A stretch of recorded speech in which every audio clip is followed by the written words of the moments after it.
जय हिंद दोस्तों। मैं Vinay Kumar geography lecture series में आप सभी का स्वागत करता हूं। आज दोस्तों हम लोग भारत के भूगोल के अंतर्गत हिमालय के विषय में कुछ व्यवहारिक प्रश्नों का अध्ययन करेंगे। दोस्तों जैसा कि हम लोग जानते हैं, भारतीय प्लेट तथा यूरेशियन प्लेट के खिसकने से जो अवसाद पर दबाव उत्पन्न हुआ है, उससे ही हिमालय पर्वत का निर्माण हुआ है या उससे ही हिमालय पर्वत की उत्पत्ति हुई है। दोस्तों आज हम लोग सीखेंगे कि हिमालय के मध्य भाग में ही हिमालय की सर्वोच्च चोटियाँ क्यों उपस्थित है, या हिमालय के मध्य भाग में ही हिमालय की सर्वोच्च चोटियाँ क्यों विद्यमान हैं। दोस्तों इसके पीछे दो कारण हैं। जहाँ आज हिमालय है वहाँ पर एक भूसन्नति हुआ करती थी जिसका नाम था टेथिस भूसन्नति।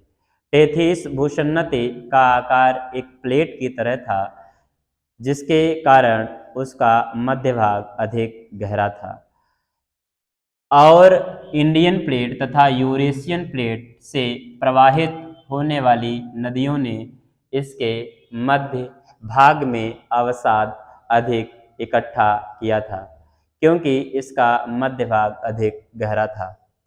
इसके बाद दोस्तों हम लोग देखते हैं कि इंडियन प्लेट जिस प्रकार से दोस्तों किसी बैल के दो सींग होते हैं, उसी प्रकार से इंडियन प्लेट के भी दो सींग थे। एक का नाम था राजमहल की पहाड़ियाँ तथा दूसरी का नाम था अरावली की पहाड़ियाँ।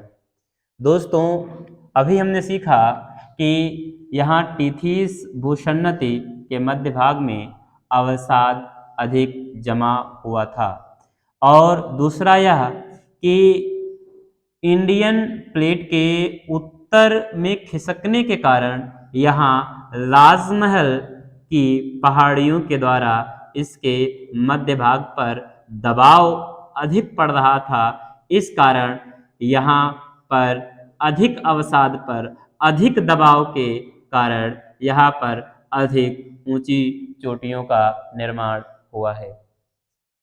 इस प्रकार से दोस्तों हम लोगों ने सीखा कि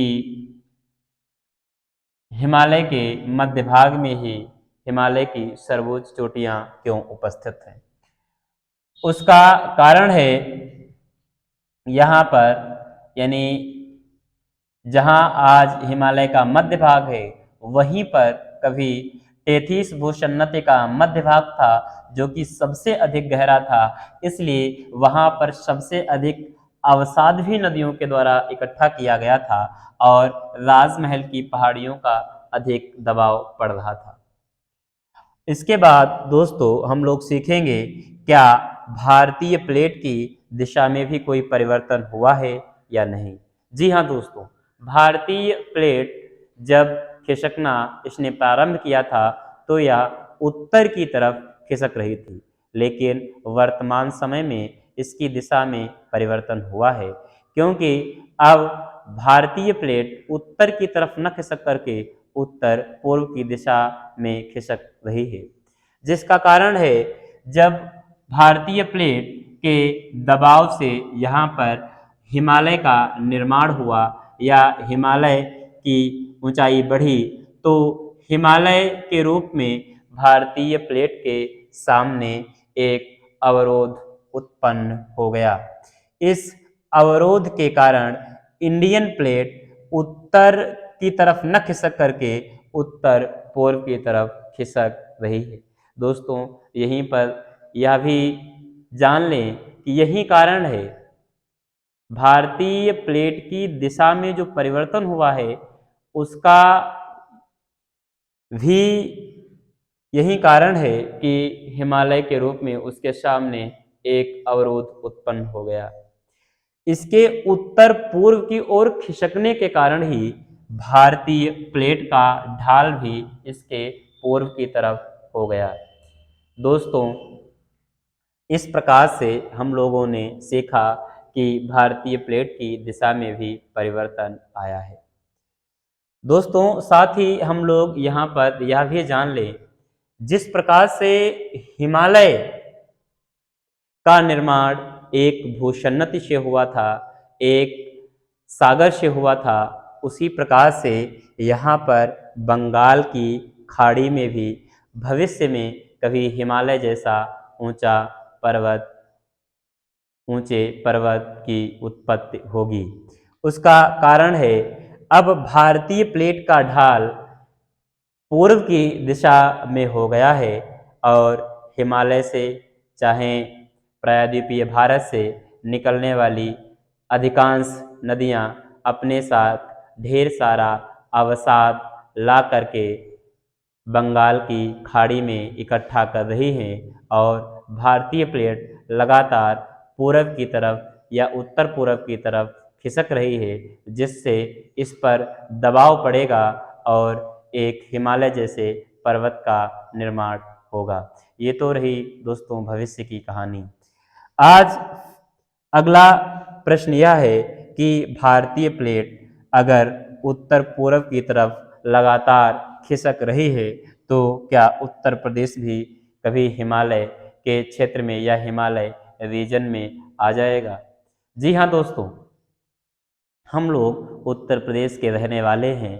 क्या भारतीय प्लेट के उत्तर या उत्तर पूर्व में खिसकने के कारण ऐसी भी कभी नौबत आएगी कि हम लोग हिमालय प्रदेश या हिमालय में खिसक कर पहुंच जाएंगे? जी दोस्तों, ऐसा कभी नहीं होगा, क्योंकि हम लोग जानते हैं कि प्लेटों के खिसकने के कारण उन पर उपस्थित भूप्रपर्टी भी खिसक रही है या प्लेटों का ऊपरी भाग भी खिसक रहा है। दोस्तों, इसको हम लोग एक प्रैक्टिकल के द्वारा सीखने का प्रयास करते हैं। दोस्तों, मेरे हाथ में या मेरा मोबाइल फ़ोन है, इसको आप मान लीजिएगा यह यूरेशियन प्लेट है और हमारे दूसरे हाथ में दोस्तों डेस्टर है, इसको मान लीजिएगा कि यह इंडियन प्लेट है। इंडियन प्लेट लगातार उत्तर की तरफ खिसक रही है और इस प्रकार से जब यह यहाँ पर टेथिस भूसन्नति के अवसाद पर दबाव डालेगी तो हिमालय का निर्माण होगा और हिमालय एक अवरोध के रूप में खड़ा हो जाएगा, जिसके कारण इस इंडियन प्लेट का ऊपरी भाग हिमालय के अवरोध के सामने जो है सामने इकट्ठा हो जाएगा, जिसकी वजह से इंडियन प्लेट का ऊपरी भाग हिमालय प्रदेश में न पहुंच करके वह हिमालय के अवरोध के सामने स्थित रहेगा, जबकि इंडियन प्लेट का इसका निचला जो भाग है यह लगातार हिमालय के नीचे खिसकता रहेगा। इस प्रकार से दोस्तों हम लोग उत्तर प्रदेश कभी भी हिमालय क्षेत्र में नहीं पहुंच पाएगा और ऐसी कभी नौबत नहीं आएगी। दोस्तों, इस प्रकार से हम लोगों ने हिमालय के विषय में व्यवहारिक जानकारियों को सीखा। तब तक के लिए दोस्तों धन्यवाद। जय हिंद।